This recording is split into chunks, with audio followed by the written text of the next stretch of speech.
Good morning and assalamu alaikum. Welcome to the mid-morning talk with myself, your guest presenter for this week, Faseegah Davids. Today we are going to unpack diverse forms of activism, highlighting struggles and movements both in South Africa and around the globe, with a special focus around women and women in leadership for Women's Month.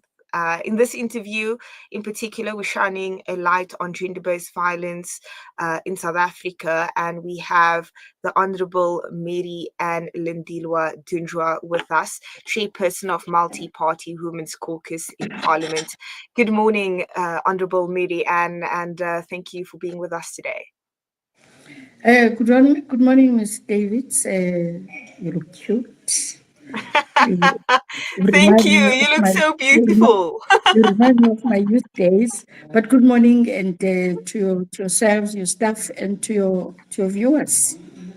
Thank you so much, and thank you so much for joining us. I know you have a packed schedule, so again, we with Honourable Mary Ann Lindelwa Dunjwa, a chairperson of the Multi-Party Women's Caucus in Parliament. The state of gender-based violence in South Africa,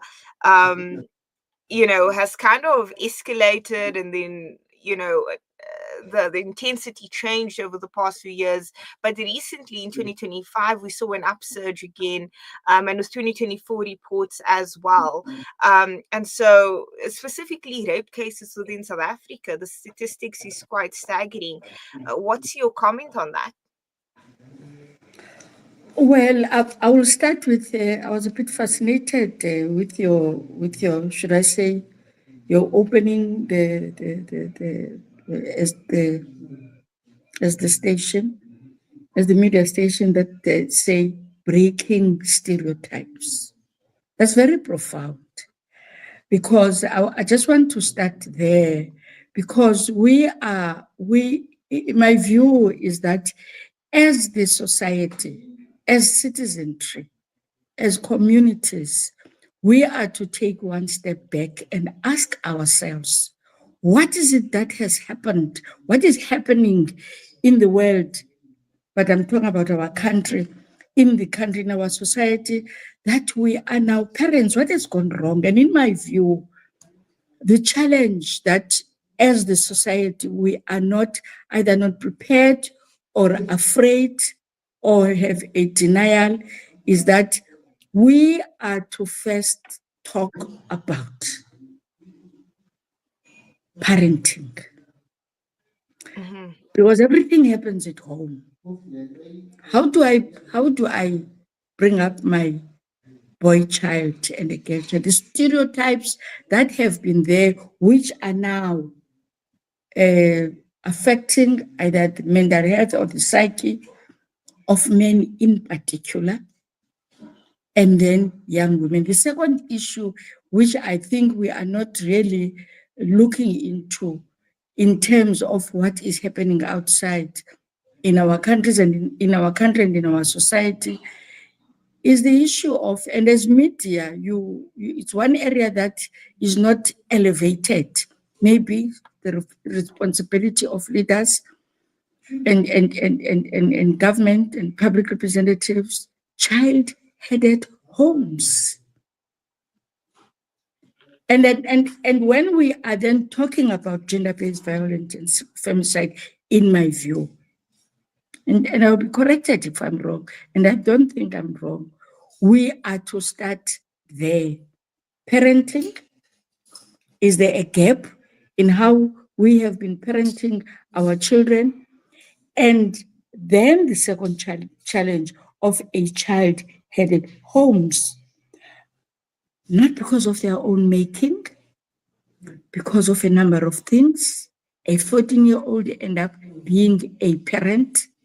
So I just wanted to, I just want to start there when I am to address, when I asked yourselves about questions, I said, oh my God, it's lacking there. So it's lacking there, and it's something that we must push as media, as public representatives, as leaders. We must for us to break those stereotypes, it must not be a slogan of your media house. You always say, Mos, that we say slogans, and it must not be a slogan. It must be something that it is to be talked about. What has then been the impact when we break those stereotypes? Where should we go? Where eagles dare? Huh? Mm, mm, Religious institutions, mm, mm, traditional leaders, mm. homes, because Right. everything happens in a four-walled unit, which that is a home. Thank you so much for sharing your insightful response there, Honourable Mary Ann. And I think you touched on some incremental points in terms of what's really shaping the current statistics that we are seeing with gender-based violence and femicide in South Africa, and the multiple influences that kind of plays into that, including, at the foundation of this issue is parenting styles and stereotypes that comes along with raising a girl child or a boy child in a household. And so when we speak about social change, there's obviously social change from below. And so we can speak about zooming in, like you've, mentioned, into the household, into religious institutions, into these four walled structures where we can raise these uncomfortable questions and break stereotypes that needs to be broken for us to feel safe amongst each other in a country. But then there's also social change from above, where there is a pressure on government and leaders to kind of enforce this change, to implement this change. And that comes with policies and current interventions. Do you have a comment on where government is now in terms of current interventions regarding gender-based violence and the femicide?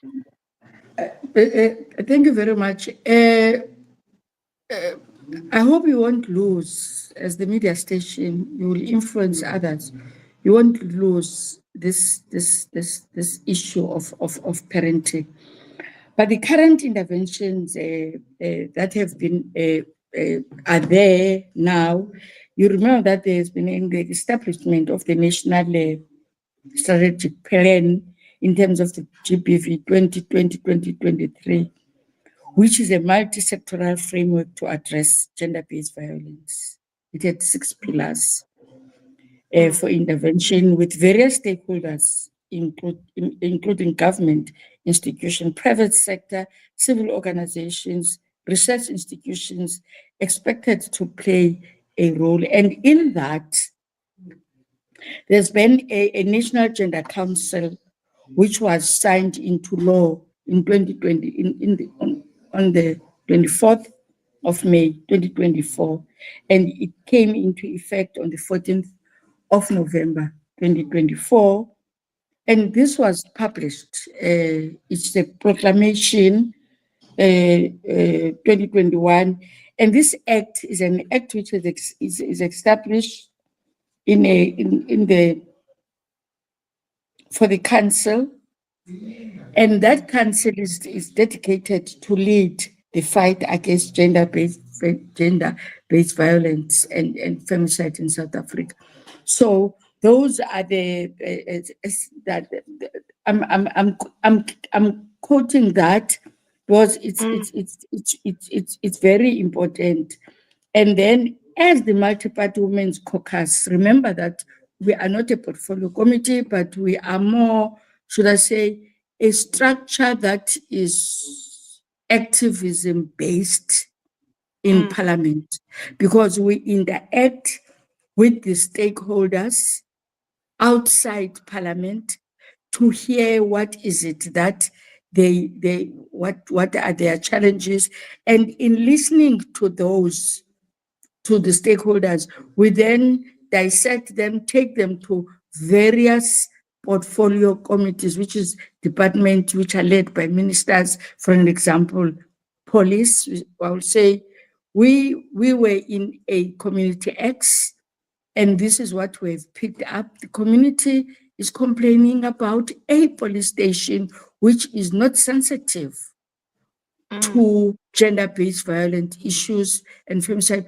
and sexual harassment. When I go there as a member of the community, I'm expected, this police person, I'm making an example, will just ask me questions in front of everybody, whereas we know that police institutions, police stations are to have a conducive environment where a woman who comes to report gender-based violence is taken there so that she is able to relate in a comfortable, should I say comfortable, in an environment that is going to enable her to be comfortable in relating what is happening at home. But we are told, I'm making an example, we are told that in that police station, I'm told to go back home. That is a family matter. I think I'm making that example. Or we go, we listen to communities. This woman said, I've been trying to have a spaza shop. I'm not getting any joy for the Department of Small Business. So with us, we then take those to the relevant department and say, can you address this? Or go to province X, because some of the things are concurrent functions, and say, this is what we have picked up in this. So I'm trying to relate to you to unpack the role of the multi-party women's caucus. It's a multi-party women's structure. We deal with issues irrespective of political affiliation. For instance, now we had a Women's Parliament last week. Yeah. And we related with a number of stakeholders which have got a challenge in terms of how issues of women are then addressed. Thank you so much for that, Honourable Miri. And if I can also just come in there, and so I think this also gives listeners and viewers some background as to what the structure of the multi-party women's caucus does.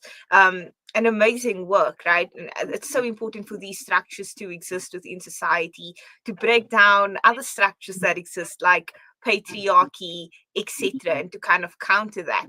And like you said, there's this back and forth engagement with stakeholders, and then that gets taken to portfolios to then enact on a parliamentary level, or on a policy level. I'm just wondering, what is your message to the public? Do you think that if we want to see change when it comes to gender-based violence and drive change, do you think we need leaders to kind of just emerge from the ground, from communities, and step up? Or do you think that government is moving in the right direction, and what the speed of that? Because it sounds like it's a bit of a slow process. You're kind of pushing as the Women's Caucus, you're having these engagements, but then you're kind of limited as well, because you don't necessarily have that power to enact that on a policy level. So what's your comment there in between leadership on the ground and leadership in government? I'll start by saying, leadership starts with you. Mm-hmm.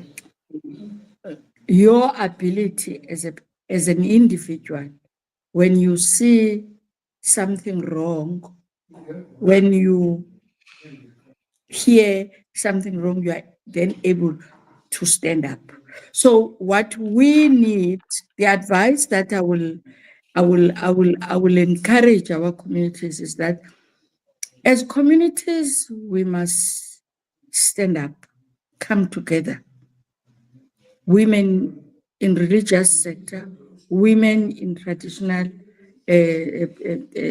system, women in academia, women at a workplace, women just in our streets. In our streets, if we can come together as women and say, how then do we stand up as the society? Remember, Women in 1994, I'm sorry, in 1954, on the 9th of August, they came together. And I've always been wondering, how did they mobilize themselves across racial lines, across social strata, across age, that they were able to match. And I'm challenging ourselves that it is us, young and old, that what is it that is making it difficult for us when now we are in a constitutional democracy. We are able to do what we want to do because the constitution allows us, the system is allowing us. Why don't we think and say, what is making us to be afraid, if I can put that word, when those women at that time, the system was very brutal. So I want to encourage women that they can communicate with us as the multi-party to Parliament and say, we have got a program which we think is going to enable us to come together as women.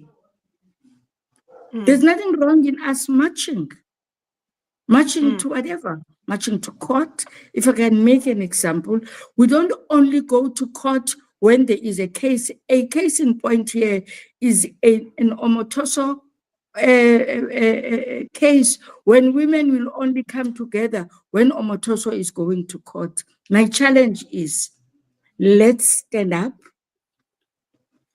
And if it's more, what is this word that they go? It's much easier said than done.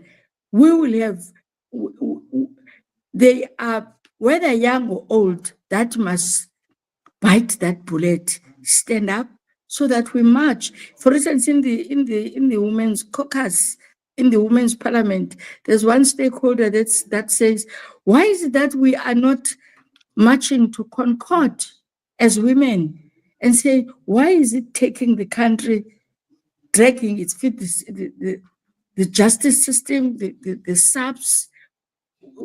Why are our cases taking long in some areas? But we are happy now that at least there is a justice is then beginning to say enough. And Ms. Davis, there is another angle that is quite challenging. As much as we are dealing with gender-based violence affecting women now are, should I say, participating or involved in killing their children? It can't be. Why is it now that children, and as much as we are saying we are not safe in the hands of our men, but children are not safe now in our hands as women? What has gone wrong? I mean, incredibly profound, and you mentioned some interesting points there, Honourable Mary Ann Lindelwa Dunjwa. She's the chairperson of the Multi-Party Women's Caucus in Parliament. We're definitely going to latch on some of the things that you said when we get back after this ad break.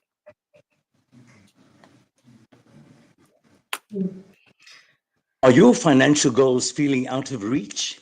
Yasin Badat Financial Advisory is here to turn your aspirations into achievements.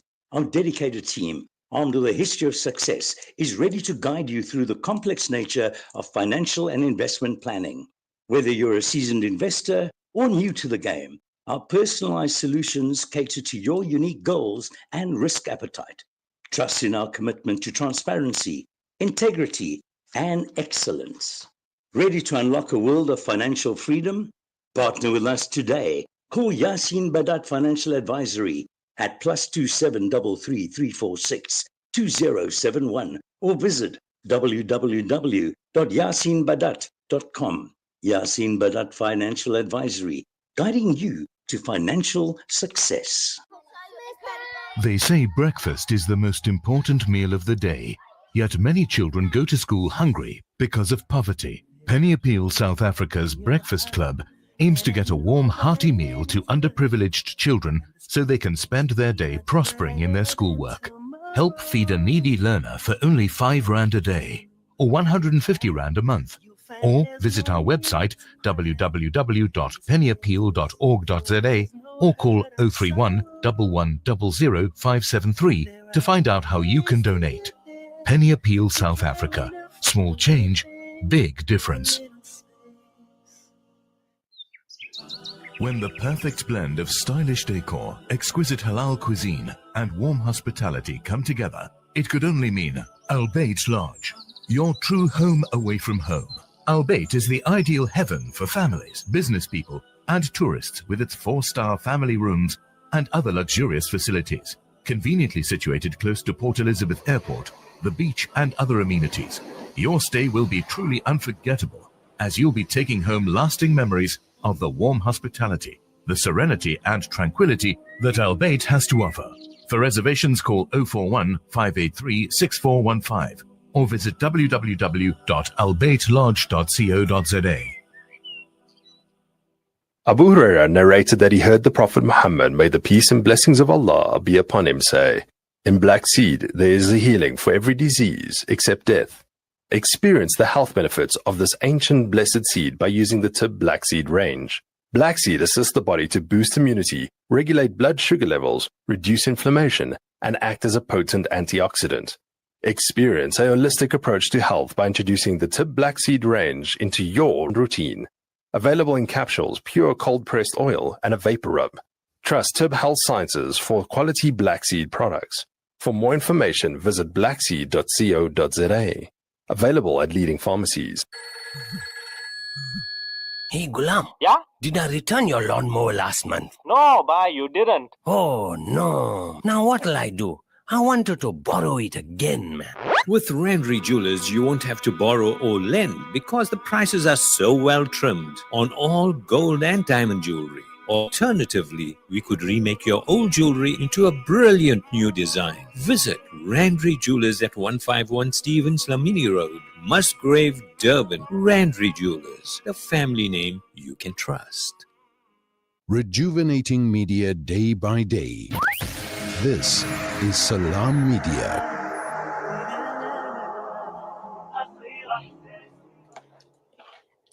Welcome back to our listeners and viewers. You are tuned into the mid-morning talk with myself, your guest presenter for this week, Faseegah, and we are joined by the Honourable Mary Ann Lindelwa Dunjwa.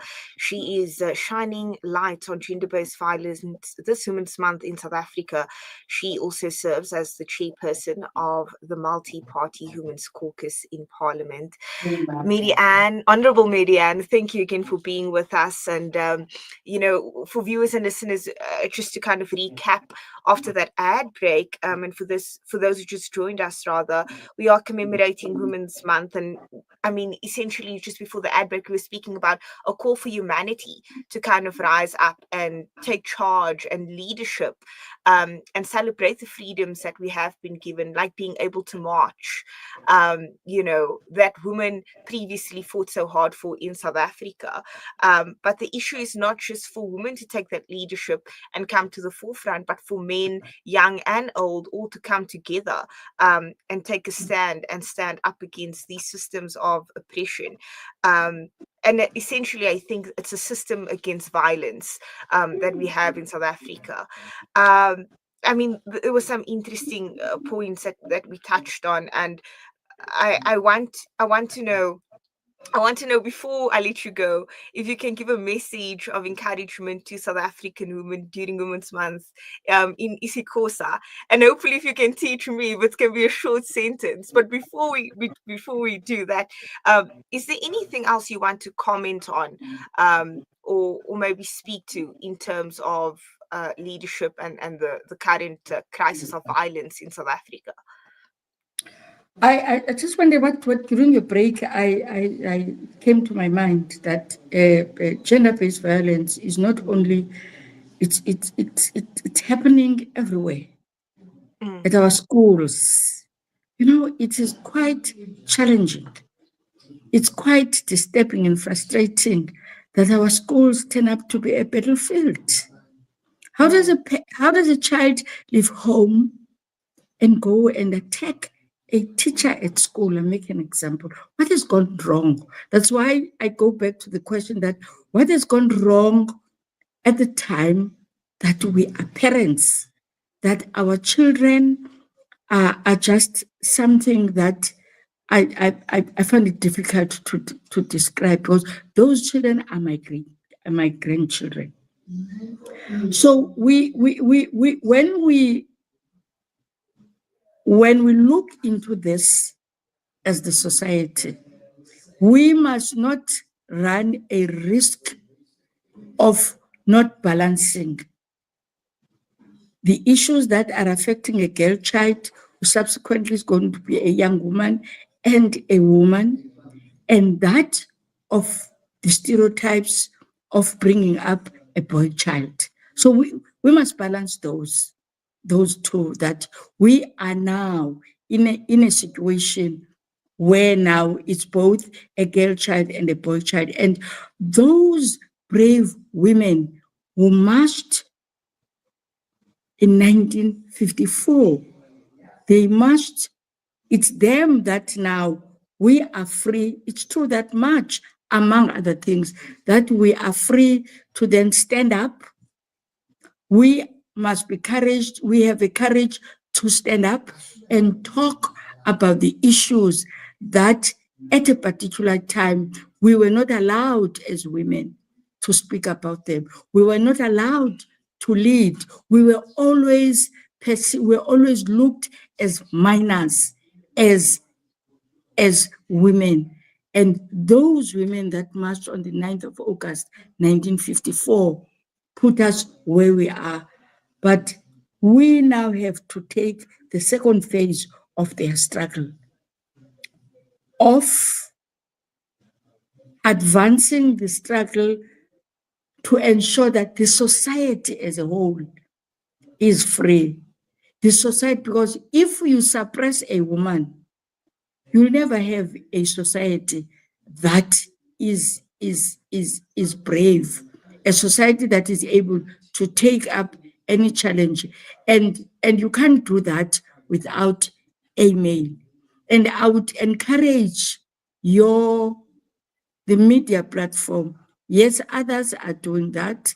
The ones that are, is that you must also bring in, listen to men that are advancing the struggle to say, not in our name.